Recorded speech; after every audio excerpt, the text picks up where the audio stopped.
Assalamualaikum warahmatullahi wabarakatuh.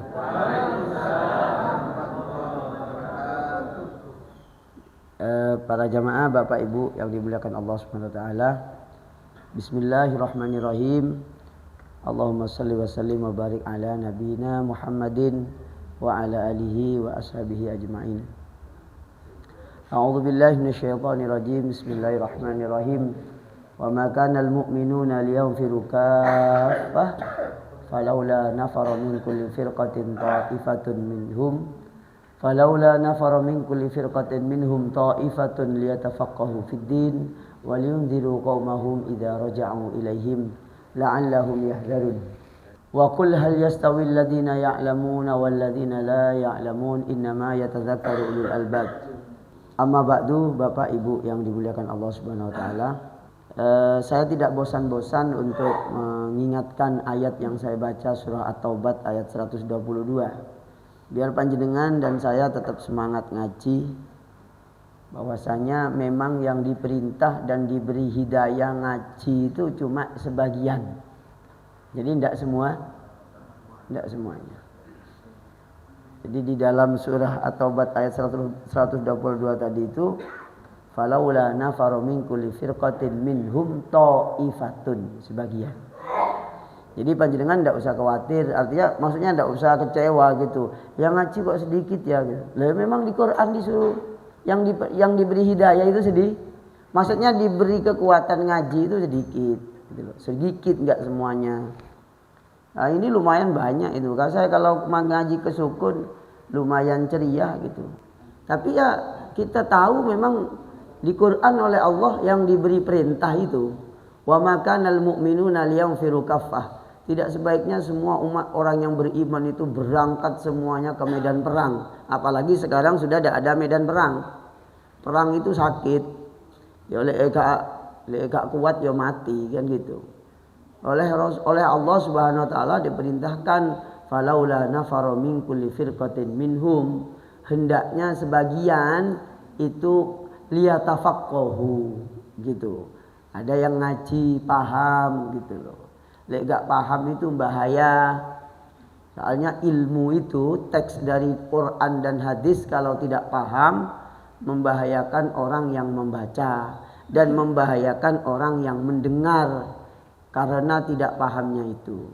Maka di Quran itu panjenengan buka kitab apa saja, ayat surah At-Taubah yang ke-122 itu menjadi pembukaan liyatafaqahu, supaya fikih, supaya paham gitu.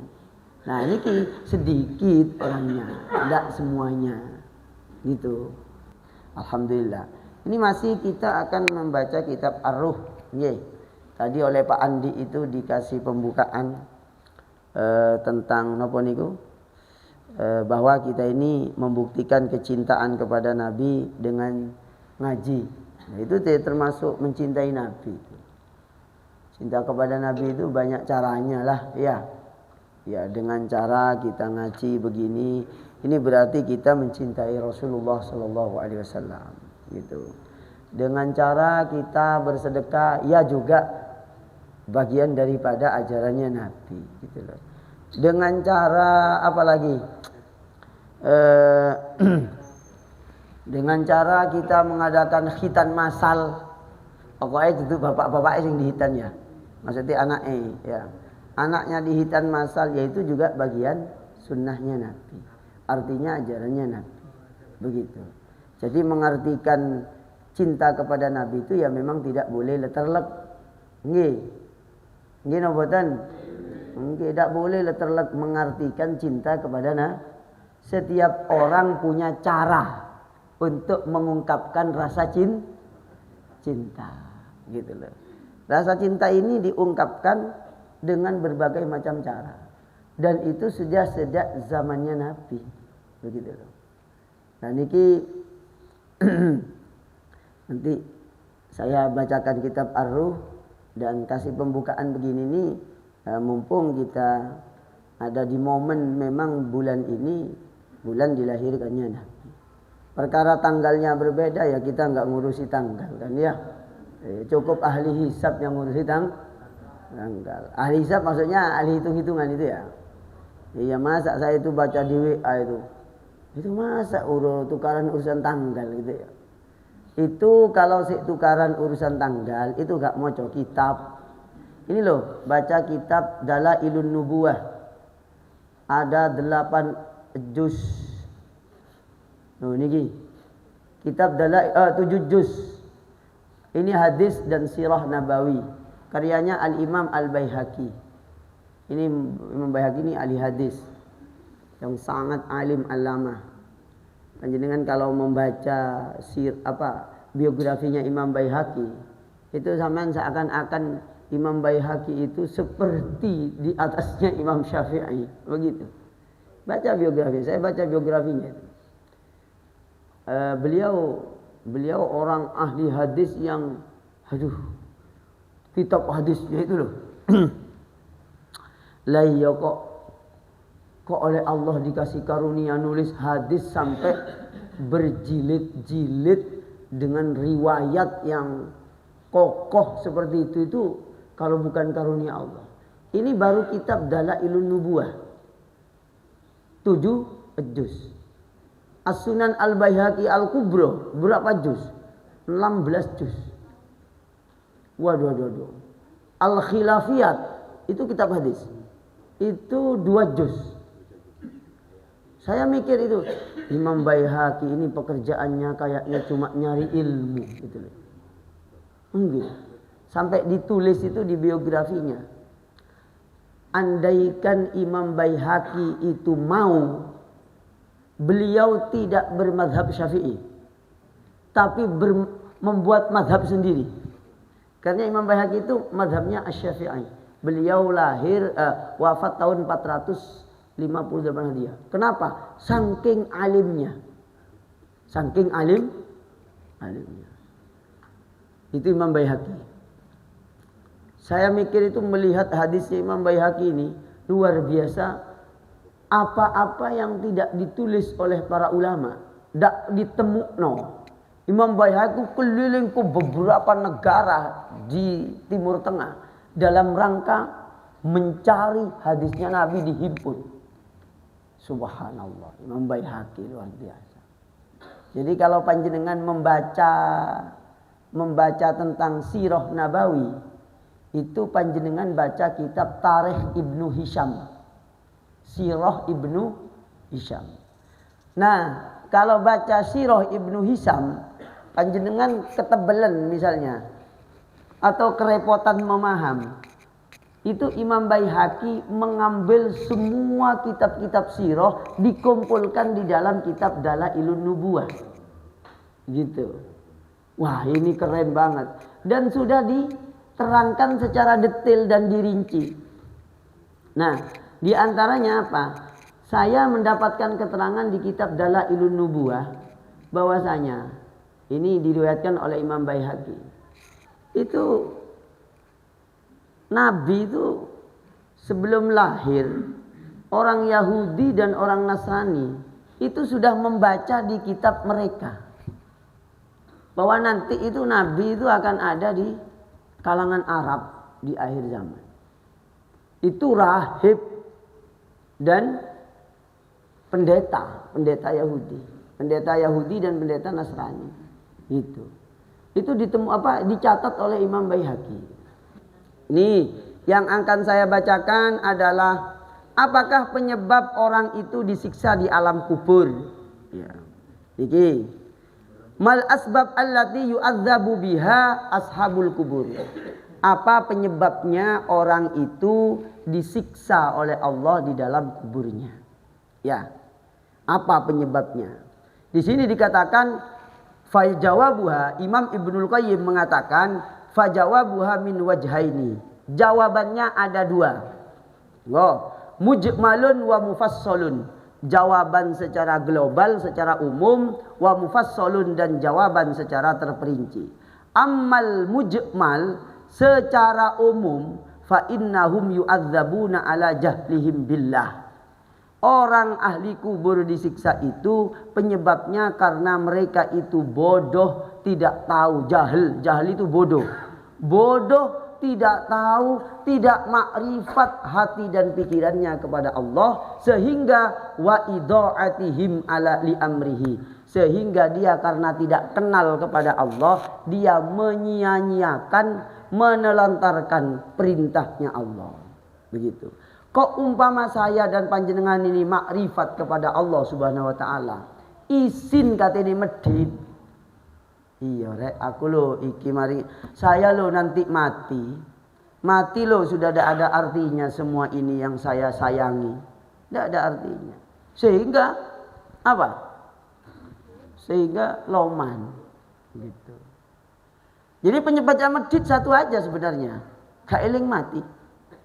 Atau sudah kadung parah penyakit meditnya, eling mati tambah medit. Gitu. Iya itu penyakit memang penyakit.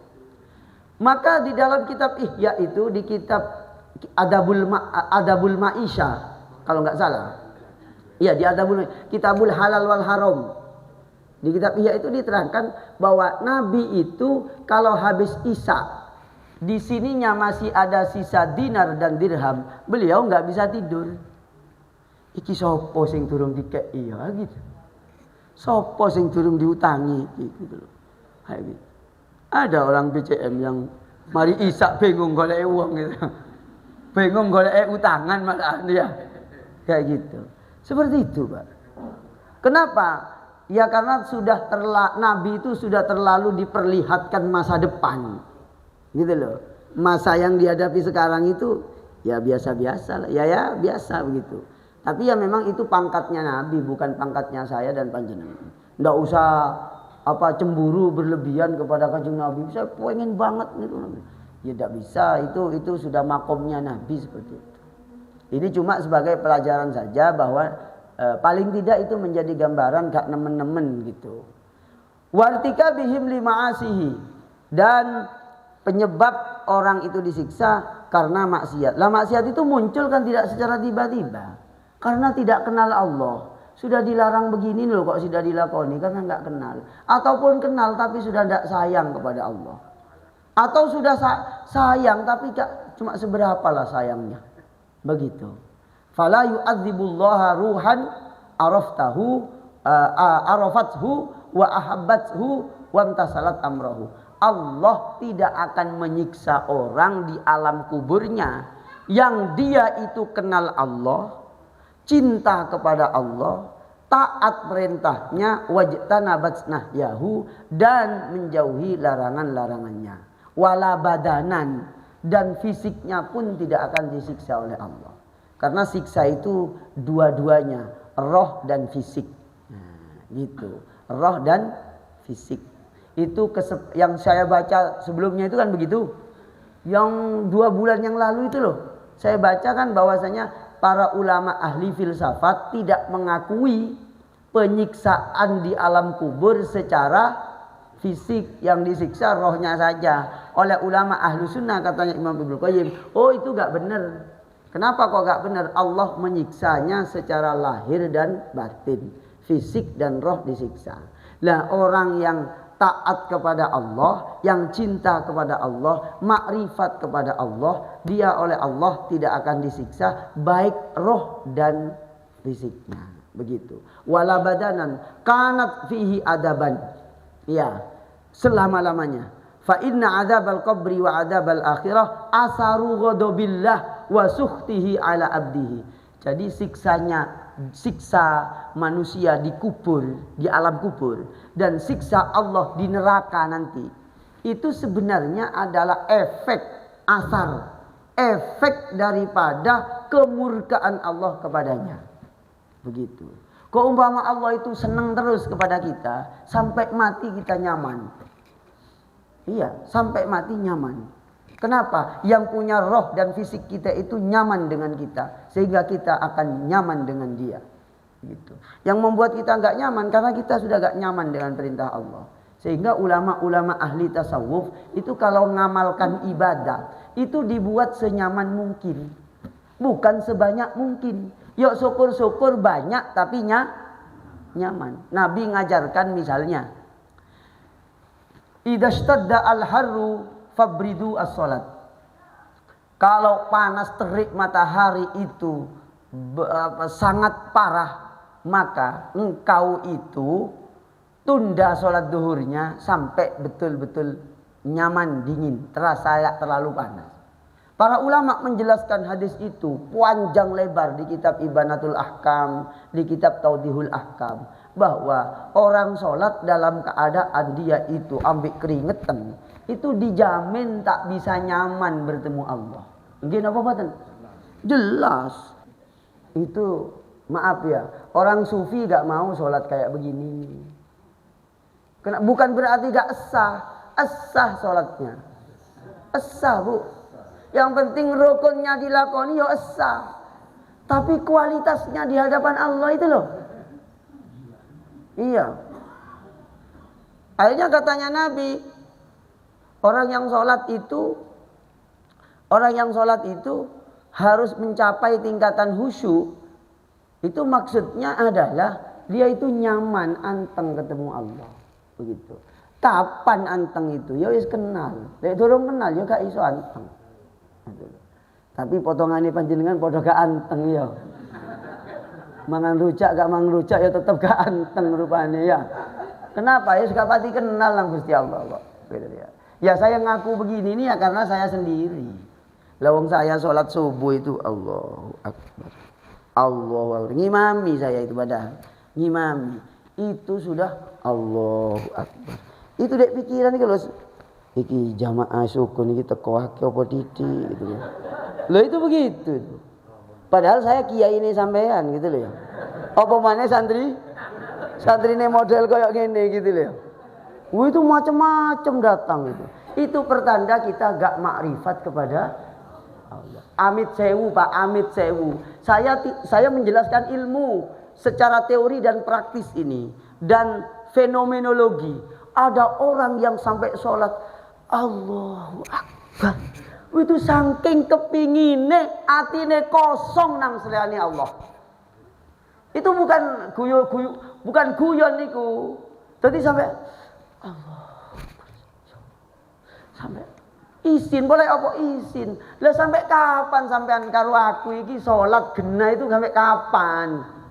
Sampai kapan?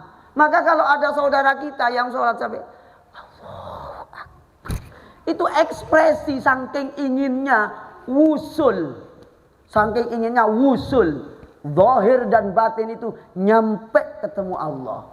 Nah kita kan wusul kepada Allah. Allahu Akbar. Wusul cicilan, wusul tabungan, wusul napa maneh niki? Anak, wusul bojone cerewet, ketemu kabeh nek gini.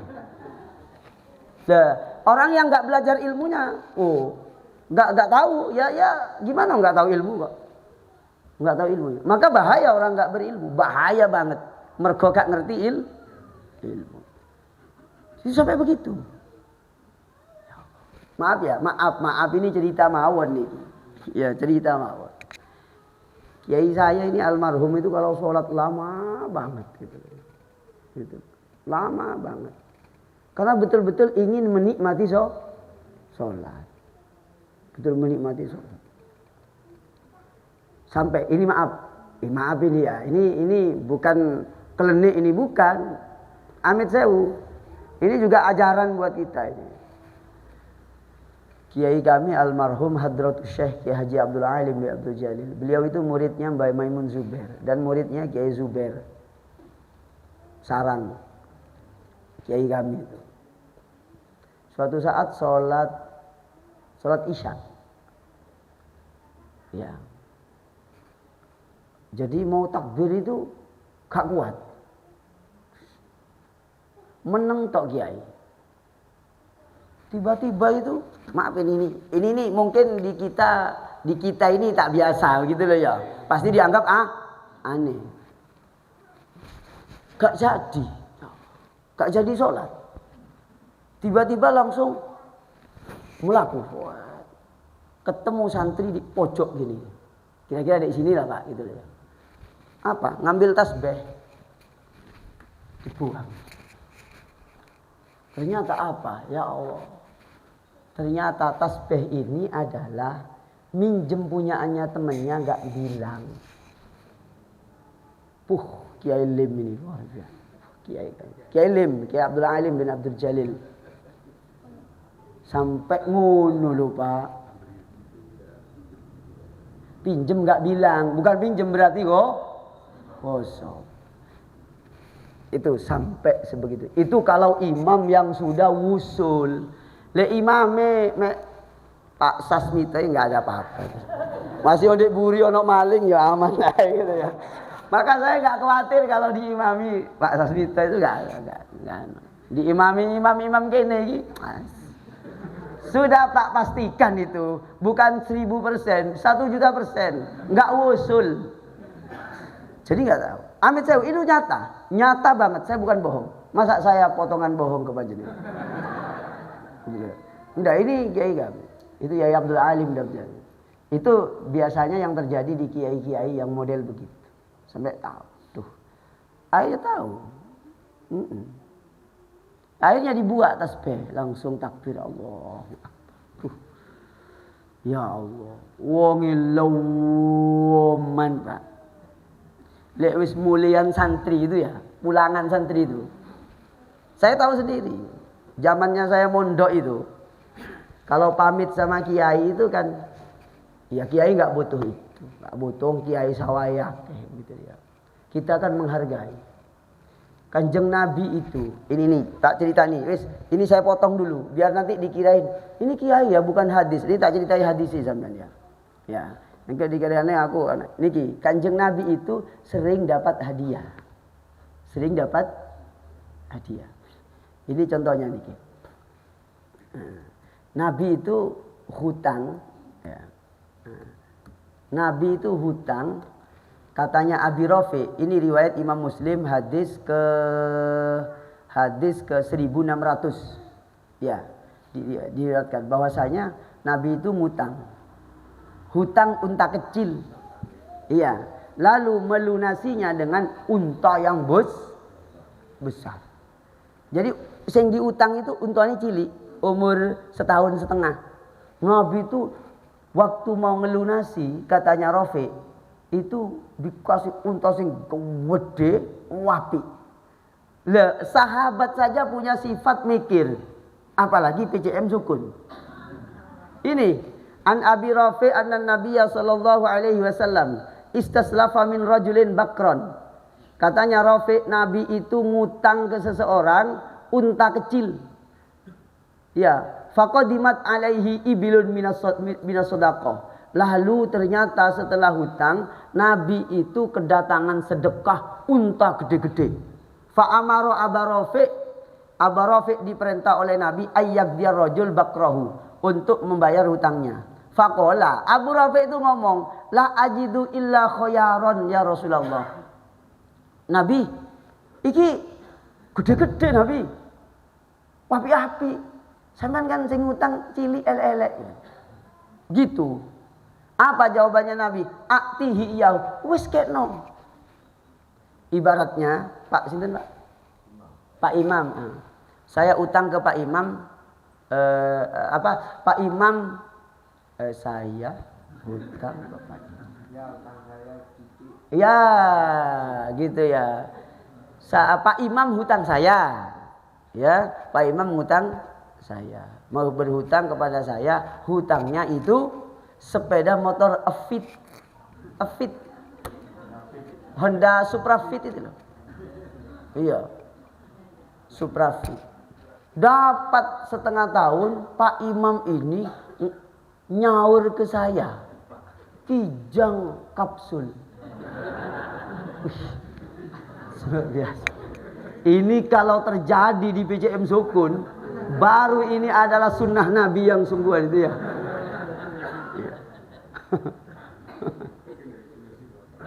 Tapi begitu.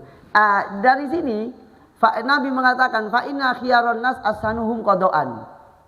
Orang sebaik-baiknya manusia, sebaik-baiknya anggota simpatisan PCM dan PDM itu adalah kalau ngelunasi hutang itu diberi lebih, tapi tanpa perjanjian untuk tanpa syarat gitu. Seperti itu. Ini sehingga dalam praktek ekonomi syariah modern itu disebut qardul hasan namanya. Hutang dengan kebajikan. Artinya membalasnya dengan dengan kebaikan. Ya, ucapan terima kasih lah gitu. Lah, Nabi itu didatangi sodako. Nabi itu biasa didatangi sodako, hadiah itu. Karena betul-betul dimuliakan. Saya mencatat ini, sudah saya terjemah kurang lebih 12 tahun yang silam. Jadi pada suatu saat Abu Hurairah itu dan para sahabat lapar. Nggak ada yang mau dimakan. Nabi pun sekeluarga nggak ada yang mau makan. Para sahabat pada ada di sampingnya Nabi SAW. Tiba-tiba ada orang datang membawa susu kambing. Susu kambing 1 gelas. Nah, kumpul. Ayo kumpul rek, kumpul. Kumpul semuanya. Membuat lingkaran begitu. Itu di kitab Syama'il kalau nggak salah saya baca. Pokoknya di Sirah Nabawiyah. Ternyata Abu Hurairah itu oleh Nabi didudukkan nih. Kamu duduk sini, terus cecer begini. Rasulullah SAW itu membagi kurang lebih 1 gelas itu dibagi kurang lebih 20 orang. Gak habis, katanya Abu Hurairah, sampai saya kekenyangan. Dan itu pun belum habis. Nah, artinya apa? Nabi itu sering dapat hadiah. Dari siapa? Dari para sahabat. Tapi Nabi oleh hadiah gak dipangan dewe. Lah itu bedanya saya dengan panjenengan. Kenapa panjenengan kok jarang oleh hadiah? Kanjeng Nabi itu dapat langsung Nah, inilah yang kemudian kami lakukan di pesantren. Ya, kalau mau pulang itu kami istilahnya kalau orang Madura itu nyabis. Ya, sowan gitu loh. Terus gowo. Nah, itu zaman saya mondok 97, 95, 96, 97 sampai 97. Itu yang makrifat tadi itu ya, yang menurut saya istimewa lah. Istimewa. Karena yang menceritakan yang terjadi itu pada teman saya. Dan saya akan saksinya begitu loh saksi. Itu waduh, lomannya itu luar biasa. Lowomannya itu. Maaf, saya tahu banget ya, saya tahu banget itu. Kalau sudah pulang santri itu, zamannya aku itu ya 20, 15.000, 20 itu. Sampai saya esak gitu. Esak full itu. Iya. Karung. Itu kiai maaf ya, kalau di salam itu, nah, maaf ya kalau di salam itu. Oh ya Allah. Itu kata pembantunya itu teman saya. Pembantu yang ada di dalam itu. Ternyata uang beliau yang dari santri itu tidak dimasukkan ke dalam. Langsung dibagikan lagi kepada fakir miskin. Subhanallah, kiai. Makanya sampean gak didadekno kiai. Mergo lek dadi kiai sampean eman gitu loh ya. Iya. Jadi itu punya sejarah, kira-kira begitu, gitu loh. Nah, orang yang bisa husu diantaranya orang yang sudah melepaskan diri dari tidak terlalu berat dengan persoalan yang material gitu loh, tidak terlalu berat. Terus faman audaballahu askhatahu fi hadhihi dar summa lam yatub wa mata ala dzalik kana lahu adabun minal barzah biqadri ghadabillah wa sukhtihi alaihi. Nah, ini ilmu penting nih, bahwa katanya Imam Ibnu Qayyim, orang yang Allah murkai fi hadhihi dar di dunia ini, lam yatub tapi tak bertobat, Allah murka. Wa mata ala dzalik, mati Allah dalam keadaan murka kepadanya. Kana lahu min adabil barzah, maka dia akan disiksa di alam barzah sesuai kadar murkanya Allah. Fa mustaqillun wa mustakfirun wa musaddiqun wa mukadzibun. Dalam hal ini ada yang sedikit, ada yang banyak murkanya Allah, ada yang membenarkan dan ada yang mendustakan. Dari sinilah hikmahnya. Kita itu kalau ibadah, beramal soleh, beramal apa saja, tidak usah sebenarnya berharap-harap balasan kepada manusia itu. Atau kita gak ikhlas beramal itu rugi. Kenapa? Yang dibutuhkan kita itu ridhonya Allah. Gitu loh. Lewis Allah ridho aman. Apa saja nyaman kalau Allah gak ridho sampean nyupir Alphard gak nyaman nang pikirannya. Apa Alphard oleh ini nyolong. Allah gak ridho ya gak tenang numpak. Sampean 1 bulan ternyata dapat fee 200 juta. Tapi ada unsur korupsi, gak tenang. Apa Allah gak ridho. Ciri-ciri orang itu dapat ridhonya Allah itu tenang. Katanya Imam Ibnul Qayyim, orang itu kalau sudah dimurkai oleh Allah Subhanahu wa taala, itu sampai mati itu dalam siksanya Allah karena tidak ridhonya itu. Maka orang ibadah bukan karena apa, tapi karena mencari ridho Allah Subhanahu wa taala. Malaikat Malik itu jaga neraka. Koordinator umum urusan neraka itu malaikat Malik. Itu disiksa apa enggak? Ya enggak. Wong dia membawa SK ridho Allah Subhanahu wa taala. Tapi ini tingkatan yang lebih tinggi, nggih. Tingkatan yang lebih tinggi. Maksudnya tingkatan tinggi mencari ridho Allah itu. Kalau saya dan panjenengan ya masih tingkatan sivil lah, masih amatir lah. Artinya karena takut neraka, karena ingin surga. Itu ya memang diperintah oleh Allah juga. Kan orang berlevel-level, tidak bisa disamakan. Panjenengan mau disamakan dengan Abu Bakar, ya jauh.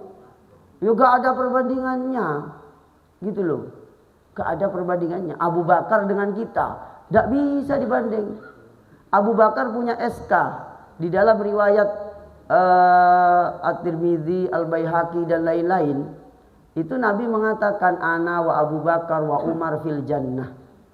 Saya dan Abu Bakar di surga. Nabi sudah membaca masa depannya para sahabat itu jauh sebelum kita bicarakan.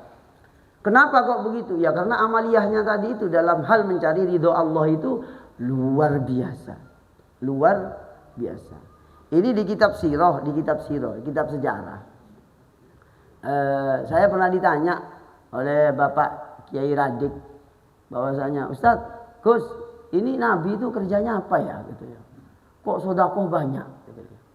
Bahkan Nabi yang saya ceritakan di riwayatnya Imam Baihaqi itu bahwasanya, maaf ya, di riwayat Imam Baihaqi itu dikatakan Nabi itu nyembelih unta 100 waktu hari Idul Kur, yang kemudian melahirkan hukum oleh makilno nyembelih kurban. Gara-gara Nabi itu nyembelih unta 100, dapat 60 gak kuat, dikasihkan Sayyidina Ali. Li, sampean wis sing lanjutno. Itu kurbannya Nabi. Akhirnya oleh makilno nyembelih kurban. Dan itu ternyata yang dipakai oleh kita. Ayo, ada berapa orang yang kurban lalu nyembelih dewe? Enggak ada sama sekali. Semuanya paniti. Semuanya dipasrahkan ke Pak Andi untuk nyembelih. Padahal sunnahnya itu nyembelih deh. Tapi Nabi itu syafaqah kepada kita, memberi contoh. Nabi ternyata setelah nyembelih dapat 60 diwakilkan kepada Sayyidina Ali. Iya, berarti boleh nyembelih dengan cara mewakil, gak nyembelih deh. Begitu. Bagi orang katanya ulama fikih, wong sing tega nyembelih, kuat dan mampu, bagus, nyembelih sendiri. Itu apa namanya? Sebagai bukti panjenengan betul-betul berkorban. Itu begitu, Pak. Jadi sunnahnya niku Nabi memerintah nyembelih dewe. Sunnahnya. Kalau mewakilkan juga sunnah Nabi. Yang lebih utama bagi orang yang kuat itu adalah nyembelih sendiri. Keren nyembelih sendiri itu, Pak. Tapi saya itu gak tego. Iya, gak tego saya. Untuk nyembelih itu saya gak tego. Ya harus dipasrahkan orang. Ya, tapi kan memang sudah ada caranya juga. Gitu. Sebagaimana Nabiullah Ibrahim alaihissalam nyembelih sendiri ke putranya Ismail. Itu kan disembelih sendiri, kok tego? Daya persoalannya ini persoalan makrifat kepada Allah. Iki sing ngongkon Allah. Maka apapun ya wis, gak perlu mikir begitu. Maka katanya Imam Ibnul Qayyim, orang itu bisa taat. Persoalannya itu makrifat, kenal. Dan Nabi Ibrahim, sopo sing tega nyembelih anak, Pak? Wong anak kita sakit aja nangis kok. Ya enggak? Nangis itu, ya Allah anakku nangis. Ya Allah anakku keterabak sepeda motor. Saiki di rumah sakit. Sudah gundah gulana pikiran kemana-mana.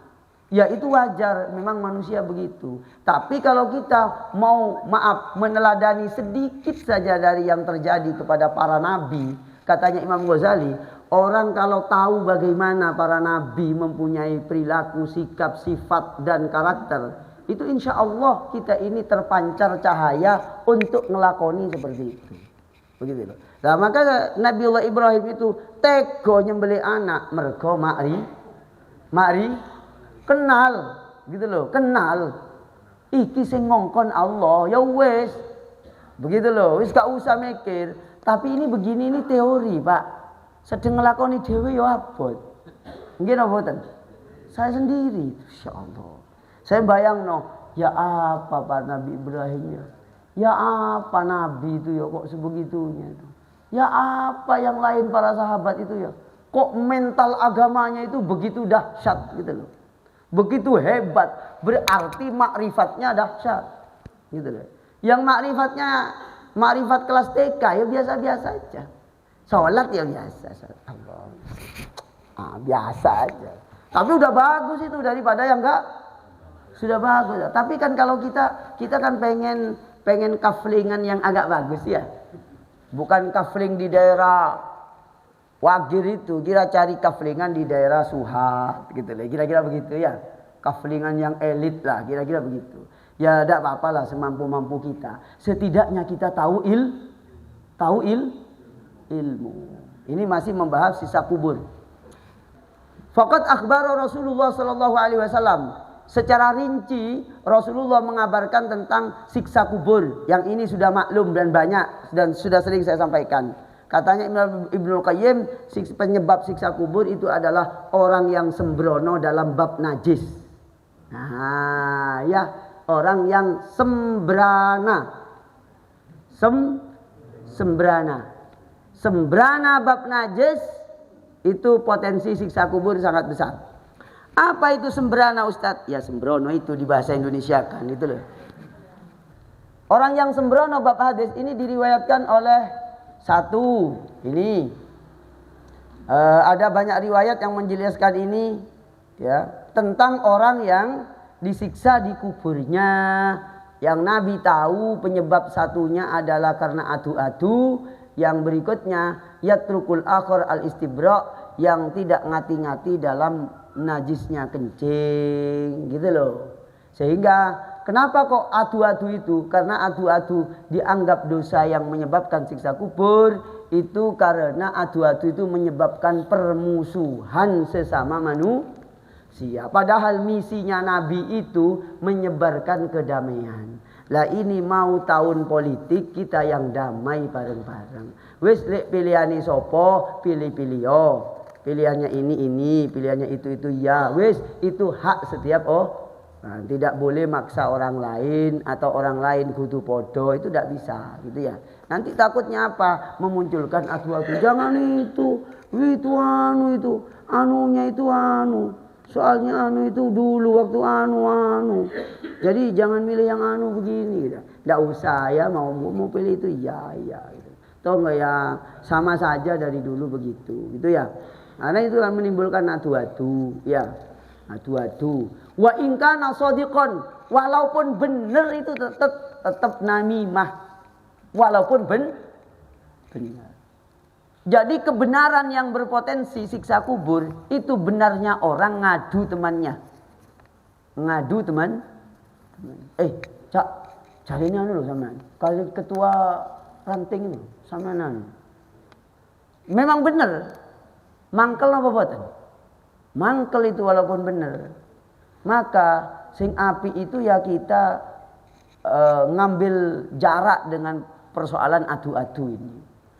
Terus wa fi hadza tanbih anal muqi bainahum al adawata bil kidbi waz zur wal buhtan a'dhamu adaban. Oh berarti katanya Imam Ibnul Qayyim, orang ngadu-adu saja dengan kebenaran, artinya benar konten dan objek yang menjadi adu-adunya itu adalah termasuk barang yang enggak benar. dalam rangka menimbulkan permusuhan itu. Apalagi sampai dusta. Kama anna fi tarkil istidlal fa huwa asyaddu adaban. Begitu, termasuk siksa yang sangat pedih di alam kubur. Ini penyebabnya. Terus yang berikutnya,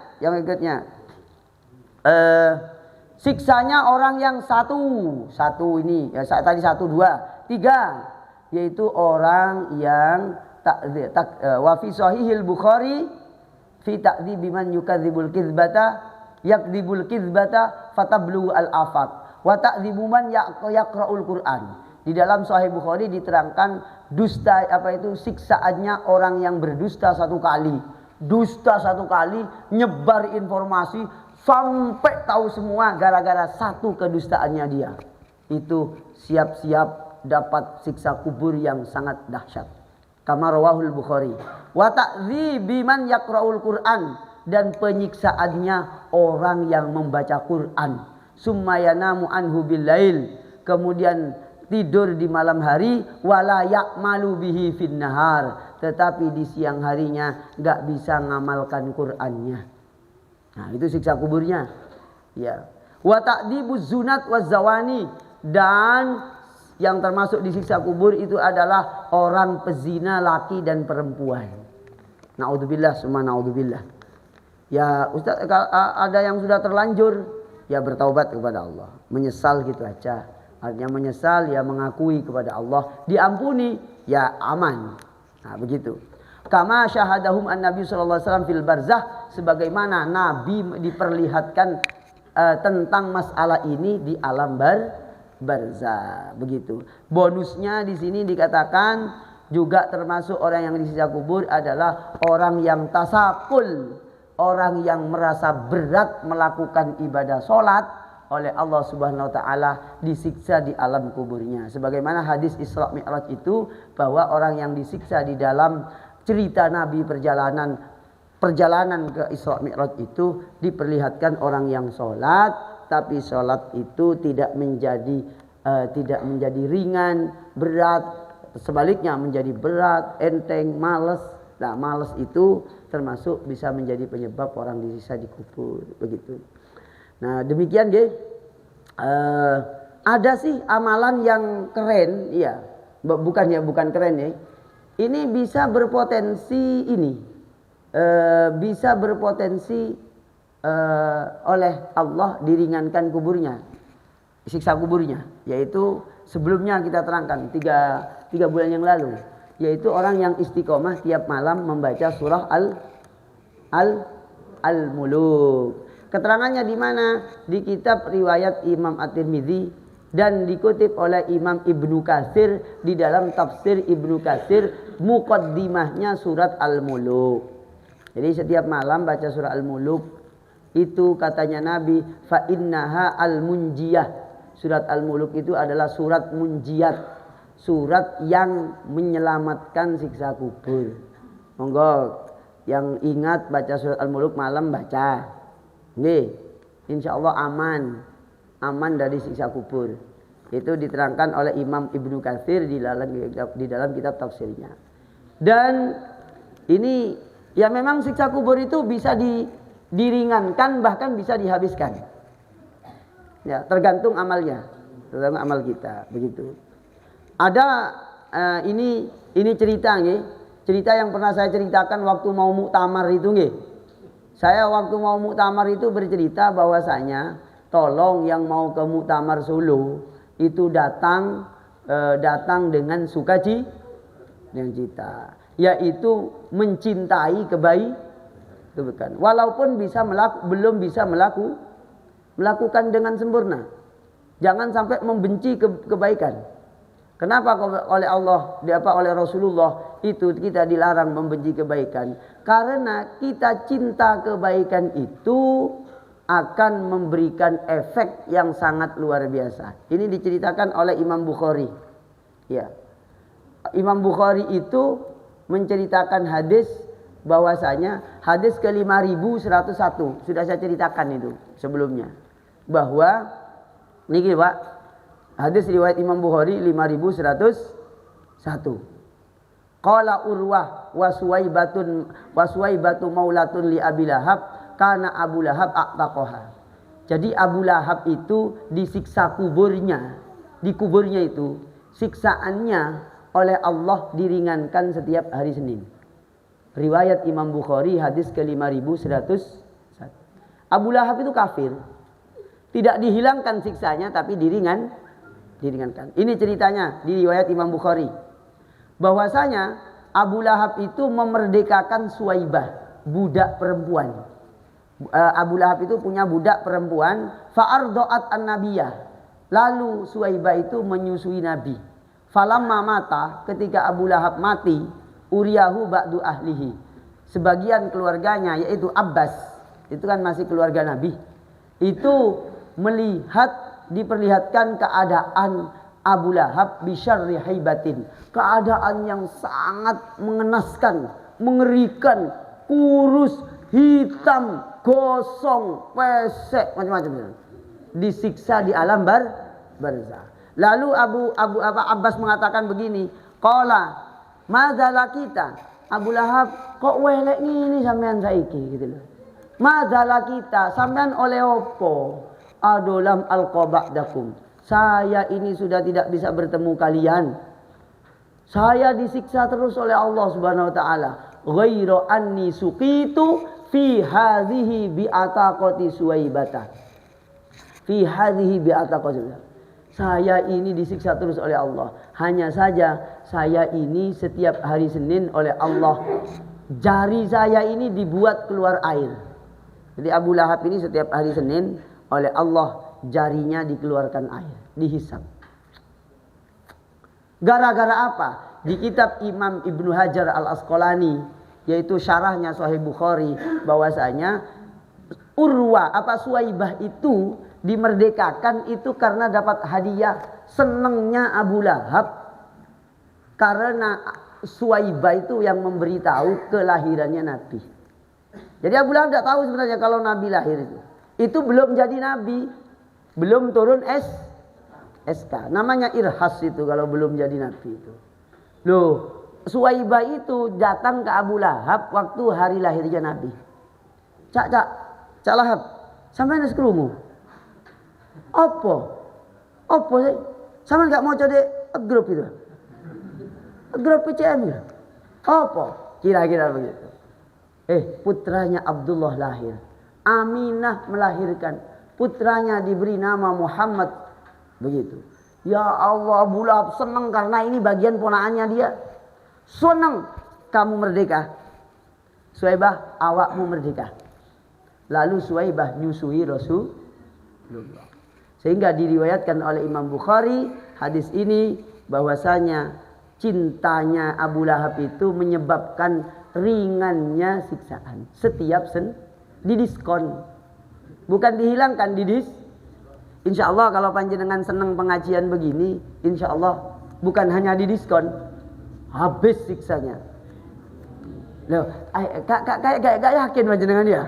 Kalau saya yakin loh, yakin aman loh. Oh ternyata ada Pak Yai Radik ternyata ya. Aman, apalagi ketua PCM aman. Karena yang bagian mengkoordinir pengajian. Ini rawahul Imam Bukhari, diriwayatkan oleh Imam Al-Bukhari. Begitu. Nah ini ada pertanyaan ini. Apakah masyhur hadis bapakku dan bapakmu di neraka? Iya masyhur. Masyhur. Bukan masyhur lagi nih, sahih. Gitu loh. Cuma penjelasannya ini tidak bisa dijelaskan di sini. Terlalu mepet waktunya. Datang ke pondok saya saja ini. Tak terang no sama saya. Karena Nabi ditanya, "Aina abuka ya Rasulullah?" Inna abaka wa abi, inna abi wa abaka finnar. Bapakku dan bapakmu itu di neraka. Nabi mengatakan begitu. Tapi hadis itu riwayat Imam Muslim oleh Imam As-Suyuti diterangkan panjang lebar sampai jadi satu kitab. Sampai jadi satu kitab. Begitu.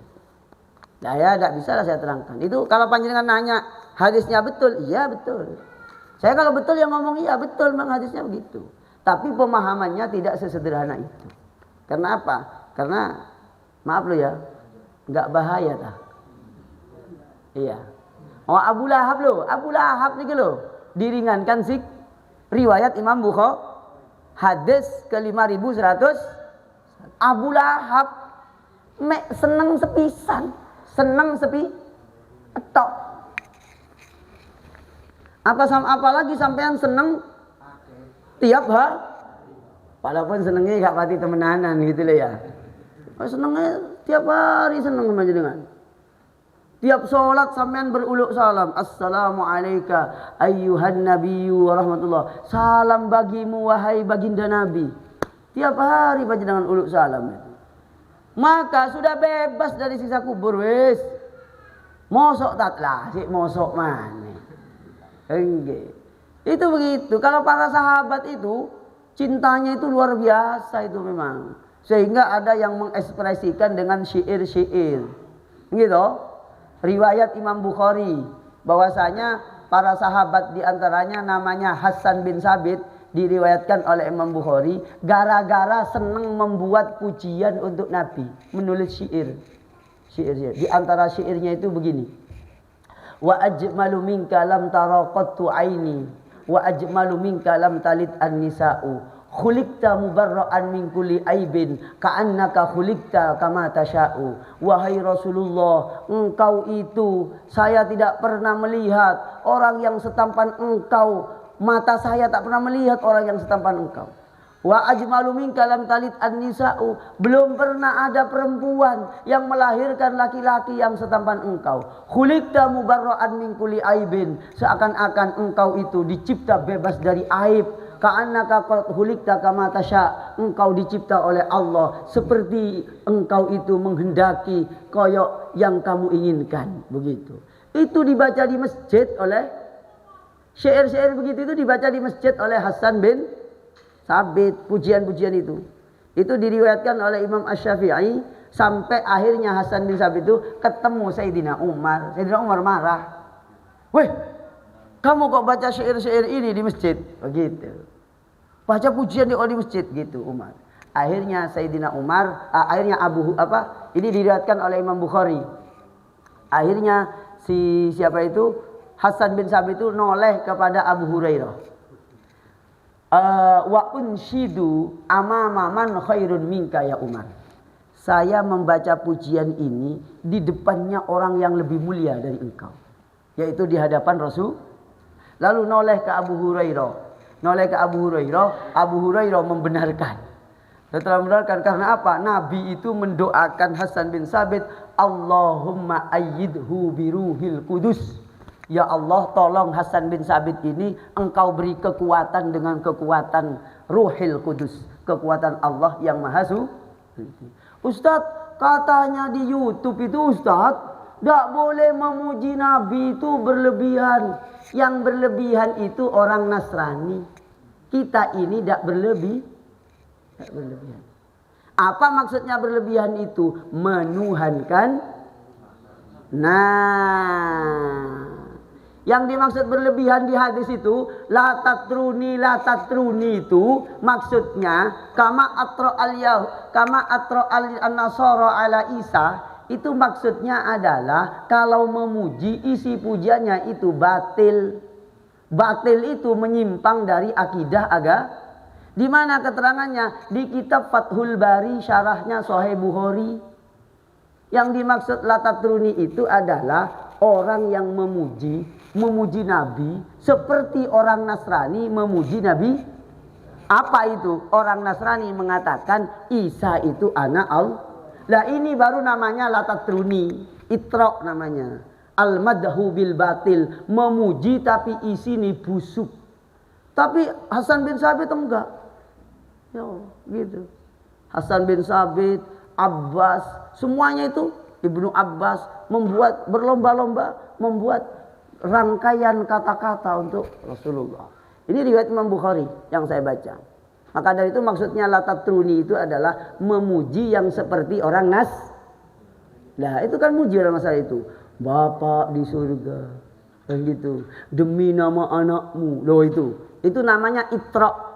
Itulah yang dimaksud oleh Nabi, la tatruni kama atra'a an-nasara ala nabiyhi Isa. Jangan sampai memuji yang batil. Kira-kira begitu maknanya. Itu begitu. Jadi dengan demikian insya Allah panjenengan paham, maksudnya paham itu yang tidak boleh muji berlebihan itu yang menuhan, yang isinya batil. Katanya Imam Ibnu Battal, katanya Imam Ibnu Hajar. Ibnu Hajar itu Pak, sampean Pak Ringi tahu ya. Ibnu Hajar itu diterangkan di dalam kitab An-Naqdu Manhajun Naqdi fi Ulumil Hadis, bahwasanya Imam Ibnu Hajar itu adalah Amirul Mukminin fil Hadis, presidennya ulama ahli. Loh niku. Baca di kitab Manhajun Naqdi fi Ulumil Hadis. Itu Ibnu Hajar mengatakan begitu. Maksudnya itra adalah secara bahasa memuji yang itu isinya batil gitu loh. Kayak gitu. Dan sebagai tambahan bonusnya niki adalah memang para sahabat sudah dari dulu begitu gitu ya. Jadi seperti ini keterangan di kitab Sunan Ibnu Majah hadis ke 906 Sunan Ibnu Majah, hadisun sahihun, hadis sahih. Kemudian di dalam kitab Majma'uz Zawaid di Musannaf Ibnu Abdir Razzaq itu diterangkan tentang para sahabat itu melakukan rangkaian kata-kata untuk mengungkapkan cintanya kepada Nabi. Maka orang itu macam-macam cara mengungkapkan cintanya kita di sini ngaji, gitu loh. Sampai begitunya. Saya kira demikian dan saya kira sudah sangat cukup nih. Ini Bapak Imam Syafi'i, pertanyaan ini panjenengan ke pondok mawon ya. Kalau dijawab di sini takut menimbulkan fitnah saya. Dosa nanti kalau menyampaikan ilmu menimbulkan fitnah gitu. Sekian terima kasih. Mari kita tutup dengan kafaratul majlis. Subhanakallahumma wa bihamdika asyhadu an la ilaha illa anta astaghfiruka wa atubu ilaik. Ya Allah, semoga jamaah sukun PCM Sukun ini ya Allah diparingi sehat walafiat, panjang umur barokah, dikabul hajat dan cita-cita. Yang punya hutang panjenengan paringi kemudahan melunasi. Yang punya sakit oleh Allah semoga disembuhkan. Yang anaknya belum dapat jodoh dipertemukan segera dengan jodohnya ya Allah. Dan yang sudah ada jodoh belum punya anak ya Allah diparingi anak yang solih solihat. Dan yang sampai saat ini masih belum dikasih ya Allah diberikan kesabaran menghadapi semua takdir yang Engkau berikan ya Allah. Rabbana atina fid dunya hasanah wa fil akhirati hasanah wa qina adzabannar. Wa sallallahu ala nabiyyina wa habibina Muhammad wa ala alihi washabbihi ajmain. Subhana rabbika rabbil izzati amma yasifun wa salamun alal mursalin walhamdulillahi rabbil alamin.